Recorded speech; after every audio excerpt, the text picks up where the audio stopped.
Success হতে হলে তোমাদের চিন্তাধারার পরিবর্তন আনার প্রয়োজন।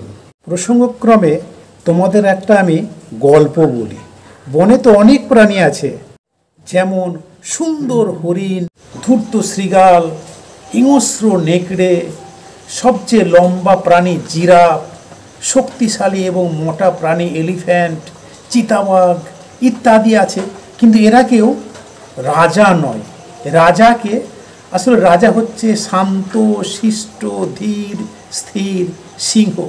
একবার একটি সিংহ এলিফ্যান্টকে আক্রমণ করে, কিন্তু সেই এলিফ্যান্ট নিজেকে সেভ করে পালানোর চেষ্টা ব্যর্থ করে এবং সে মৃত্যুর মুখে পতিত হয়।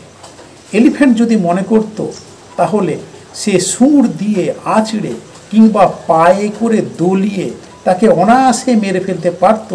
এলিফ্যান্ট চিন্তা করেছে সিংহ তাকে খাবে, আর সিংহও ভেবে নিয়েছে এলিফ্যান্ট তার খাবার অর্থাৎ মিল।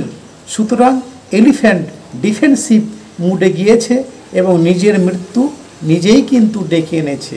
সুতরাং তোমরাও আজ থেকে থিঙ্কিং পাওয়ারের পরিবর্তন করো।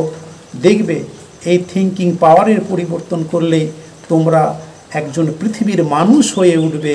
তোমাদের কেউ আটকাতে পারবে না। তোমাদের সফলতা অনিবার্য।